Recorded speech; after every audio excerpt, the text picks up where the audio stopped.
রাগ আসে শয়তানের থেকে। রাগ এনে দেয় কে? শয়তান। ওয়াশ-শায়তানু খুলিকা মিনান নার, শয়তান তৈরি কি থেকে? আগুন থেকে। ওয়ান-নারু তুতফাউ বিল মা, আগুন নিভায় কি দিয়ে? ফাইদা গাদিবা আহাদুকুম ফালিয়াতাওয়াদ্দা, তাই তোমাদের কেউ যখন রেগে যায় সে যেন পানি দিয়ে ওযু করে নেয়।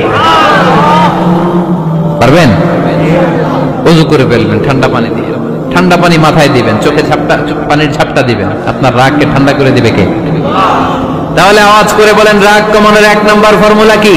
আউযু বিল্লাহি মিনাশ শাইতানির রাজীম। 2 নাম্বার চুপ থাকা। 3 নাম্বার বসে পড়া, শুয়ে পড়া। 4 নাম্বার ওযু করা। 4 নাম্বার।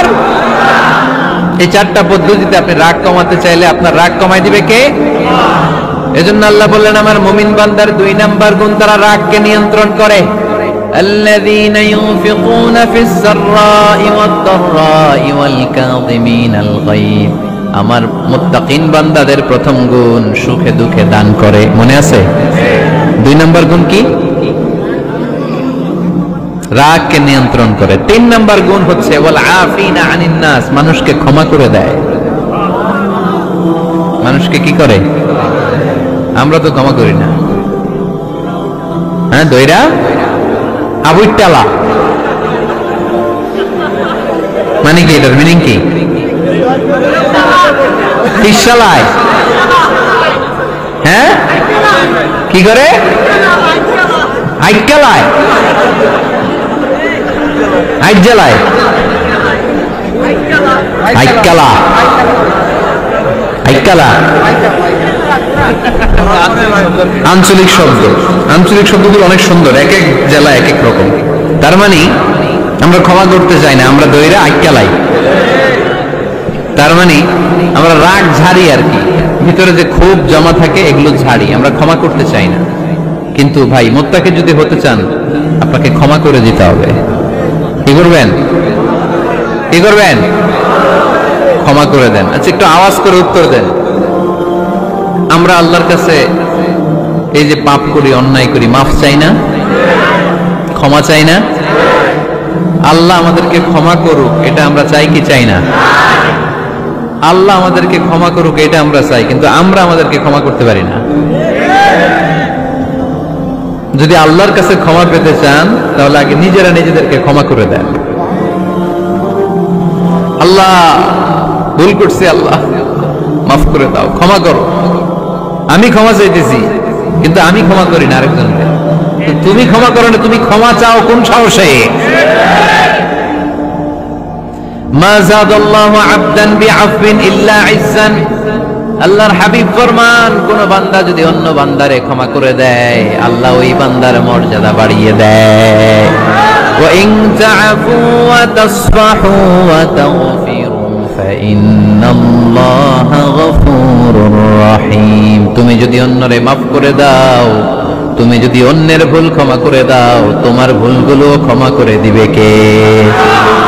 আল্লাহুম্মা ইন্নাকা আফুউন কারীম।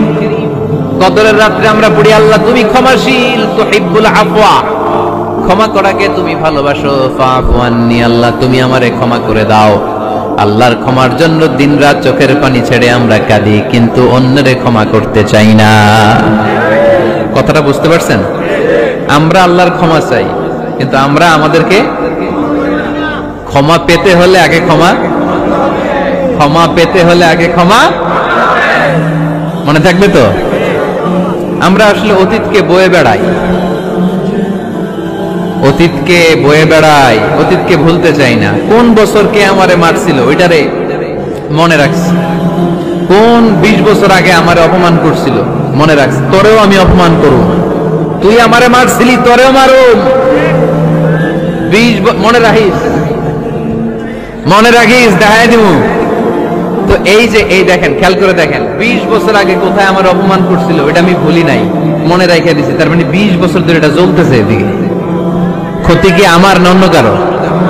এগুলো ভিতরে জ্বলে, প্রতিহিংসার আগুন আপনারে জ্বালিয়ে দিবে। প্রতিশোধ নেয়ার আগুন দিনকে দিন আপনারে জ্বালায়। আপনি যদি একদিন ওরে অপমান করেন, মারেন, ও একদিন জ্বলবে, মরবে, কিন্তু প্রতিদিন আপনি জ্বলবেন। চিল্লা এখন ঠিক কিনা? রাসূল সাল্লাল্লাহু আলাইহি ওয়াসাল্লাম ক্ষমা করে দিতেন। মক্কা বিজয়ের দিন সব কাফির মুশরিক গুলো আল্লাহ রাসূল সাল্লাল্লাহু আলাইহি ওয়াসাল্লামের পায়ের সামনে থারথার করে কাঁপছিল। সবাই ভেবেছে আমরাও যেরকম পাষাণ, মুহাম্মদ মনে হয় তাই করবে, আমাদেরকে এবার কচুকাটা করবে। আল্লাহর রাসূল মক্কার কাফির মুশরিকদের এই দৃশ্য দেখে ঘোষণা দিয়ে দিলেন, ইযহাবু লা তাসরিবা আলাইকুমুল ইয়াউম, আজকে তোমাদের উপর আমার কোনো প্রতিশোধ নাই। ইযহাবু ফাআনতুমুত তালাকা, আমি তোমাদেরকে স্বাধীন করে দিলাম। ঐতিহাসিকরা বিশ্বনবীর এই বিশাল দিলদরিয়া দেখে অবাক হয়েছে।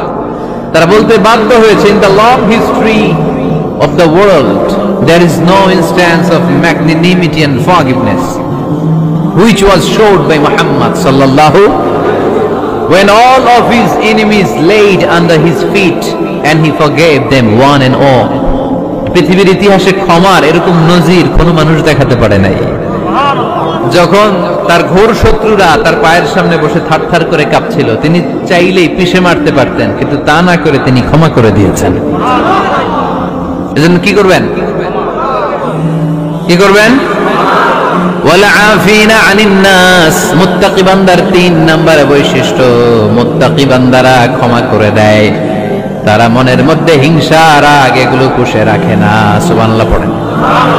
যারা ক্ষমা করে এরা অনেক ভালো থাকে ভাই, জানেন? আপনি ক্ষমা করে দিলে আপনি শান্তিতে থাকবেন।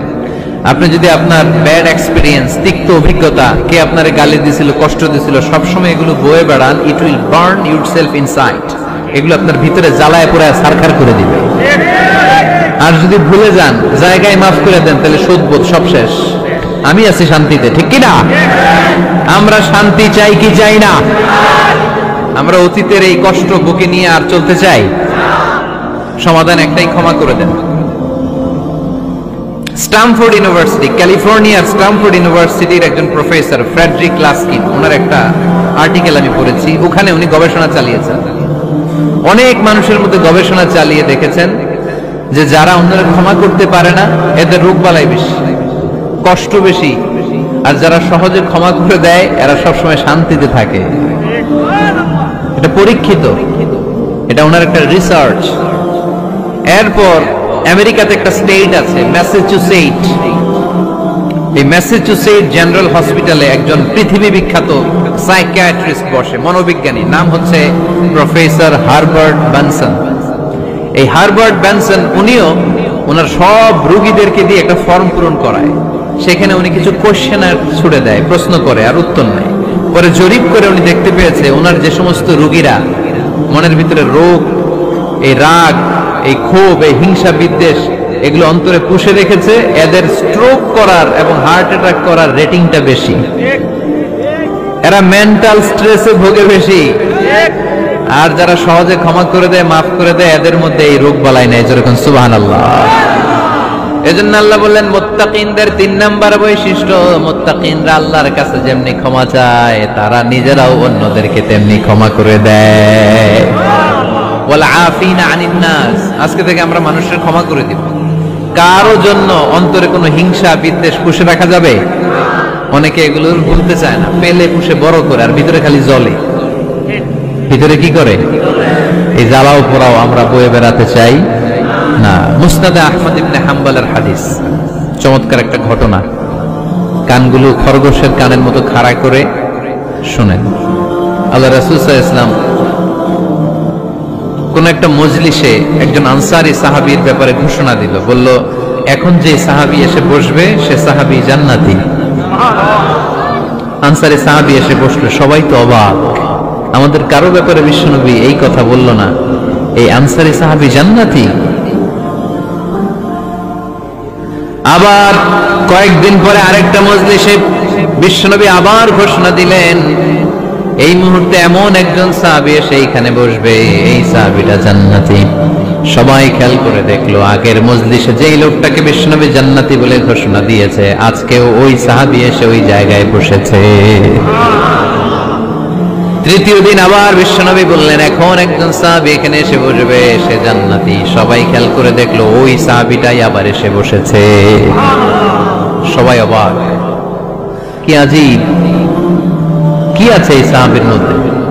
যে সাহাবীর ব্যাপারে খুব বিশ্বনবী তিনবার ঘোষণা দিলেন যে সে জান্নাতি। সবচেয়ে বেশি অবাক হয়েছিলেন সাইয়েদনা আব্দুল্লাহ ইবনে আমর ইবনে আস। মনে মনে ভাবলেন এটা তো চারটেখানে কোনো কথা না, বিশ্বনবীর অ্যানাউন্সমেন্ট। দুনিয়ার বুকে বিশ্বনবী তিনবার এই আনসারী সাহাবীকে জান্নাতি বলে ঘোষণা দিয়েছেন, নিশ্চয়ই এই সাহাবীর এমন বিশেষ কোন আমল আছে, এমন বিশেষত্ব আছে যেটা আমাদের মধ্যে নাই। যেমন করেই হোক এই সাহাবীর ভেতরের সব খবর আমার জানতে হবে। সাইয়েদনা আব্দুল্লাহ ইবনে আমর ইবনে আস একবার পরিকল্পনা করে ওই সাহাবীর বাড়িতে চলে গেলেন, যে বললেন, ভাই আমার আব্বার সাথে কয়েকদিন ধরে ঝগড়া, আমার ঘরে থাকতে মন চাচ্ছে না, তোমার বাসায় মেহমান হয়ে এসেছি, যদি তুমি অনুমতি দাও তোমার বাড়িতে 3 দিন মেহমান হয়ে আমি থাকতে চাই। কয়দিন? শুনতেছেন? বুঝতেছেন? কষ্ট হচ্ছে না তো? ওই আনসারী সাহাবী বলে, আহলান ওয়া সাহলান, খুশ আমদেদ, এ আমার সৌভাগ্য, আমার মেহমান হয়ে আপনি থাকবেন, আসেন আমার ঘরে থাকেন, এই ঘরে আমি থাকি, আর এই ঘরটা মেহমান হিসেবে আপনারে দিয়ে দিলাম, থাকেন। এবার আব্দুল্লাহ ইবনে আমর ইবনে আস খুব ভালোভাবে ফলো করতে লাগলেন, কখন এই আনসারী সাহাবী কি করে।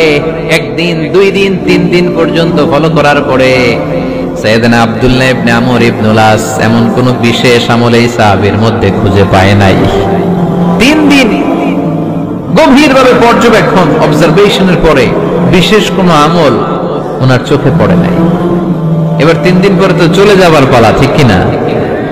এবার তিনি সোজা সাপটা আনসারী সাহাবীর কাছে যে ভিতরের কথা খুলে বলে ফেললেন, বললেন, ও ভাই, আসলে আমার বাবার সাথে এমন বড় কোনো ঝগড়া আমার হয় নাই যে কারণে বাড়ি থেকে বের হয়ে তোমার মেহমান আমার হওয়া লাগে, আমি বিশেষ এক উদ্দেশ্যে এসেছি। কি উদ্দেশ্য? আব্দুল্লাহ ইবনে আমর ইবনে আস বলতে আরম্ভ করলেন, আমরা খেয়াল করেছি 3টা মজলিসে বিষ্ণু ইসলাম তোমাকে জান্নাতি বলে ঘোষণা করেছে, তাই আমি জানার জন্য এসেছি তুমি এমন কি আমল করো যে কারণে বিশ্বনবী ঘোষণা দিলেন যে তুমি জান্নাতি। কি এমন বিশেষ আমল আছে তোমার, আমার একটু বলো, আমি ওই আমল করে জান্নাতি হতে চাই। আল্লাহু আকবার। এবার আনসারী সাহাবী মুখ খুললেন, উনি বললেন, ও ভাই আব্দুল্লাহ ইবনে আমর ইবনে আস, এমন কোন বিশেষ আমল আমার নাই, হালাল পন্থায় রুজি করি, ব্যবসা করি, নামাজের সময় নামাজ পড়ি, রাতে এসে ঘুমিয়ে যাই, ফজরের আগ দিয়ে উঠে তাহাজ্জুদ করি, সময় মতো জিকির আজকার করি, কোরআন তেলাওয়াত করি, কিছু দান সদকা করি, সবাই যা করে আমিও তাই করি, স্পেশাল কোনো আমল আমার জীবনে নাই। তবে আব্দুল্লাহ ইবনে আমর ইবনে আস, শুনে রাখো, একটা কাজ আমি প্রতি রাতে করি, হয়তোবা এই কারণেও বিশ্বনবী আমার ব্যাপারে এমন ঘোষণা দিতে পারে। আব্দুল্লাহ বললেন, ও আনসারী সাহাবী, কি কাজ তুমি করো? এবার আনসারী সাহাবী বলতে লাগলেন, প্রতি রাতে যখন আমি আমার বিছানায় ঘুমোতে যাই, আমি কারো ব্যাপারে কোনো রাগ, কোনো হিংসা, কোনো ক্ষোভ অন্তরে নিয়ে ঘুমাতে যাই না। ওই দিন যার সাথে যা হয়েছে সবাইরে মাফ করে দিয়ে মিটমাট করে একটা প্রশান্ত অন্তর নিয়ে আমি বিছানায় ঘুমাতে যাই। ওই দিনে কেউ আমার গালি দিছে, কেউ আমার বকা দিছে, কেউ আমার বিরুদ্ধে মিছিল করছে, উল্টা পাল্টা যে যাই করুক না কেন, আমি কিচ্ছু মনে রাখি না। আবি ইলা ফিরাশি, আমি এমন ভাবে আমার বিছানায় যাই, ওয়ালাইসা ফি কলবি হিকদুন আলা আহাদ, এমন অবস্থায় আমি শুয়ে পড়ি যে আমার হৃদয়ে কারো ব্যাপারে, আমার হৃদয়ে কোনো ক্ষোভ নাই, কোনো হিংসা নাই, কোনো অহংকার নাই, সব রাগ ক্ষোভ ভুলে গিয়ে সবাইকে ক্ষমা করে দিয়ে আমি বিছানায় ঘুমাতে যাই। এজন্য বিশ্বনবী এই সাহাবীকে 3টা মজলিসের ভরা মজলিসের মধ্যে জান্নাতি বলে ঘোষণা করেছে। এই হাদিস থেকে শিক্ষা হলো, আমরাও যদি প্রতি রাতে বিছানায় ঘুমোতে যাওয়ার আগে সবাইরে মাফ করে দিয়ে মনের যত ক্ষোভ জ্বালা যন্ত্রণা আছে সব ভুলে যে বিছানায় ঘুমাতে পারি, এই সাহাবীর মতো আমাদেরকেও জান্নাতি হিসেবে কবুল করবে কে? পারবেন আজকে থেকে? বিছানায় যাওয়ার আগে কি করবেন? আজকে সবাইরে মাফ করে দেব। যে আমার উপর জুলুম করছে ওই বিচার আল্লাহ করবে। কে কি বললো ওটা দেখার দরকার নেই। কারো ব্যাপারে কোনো ক্ষোভ, কোনো তিক্ত অভিজ্ঞতা, জ্বালা যন্ত্রণা অন্তরে রাখবেন? রাখলে লাভ না লস?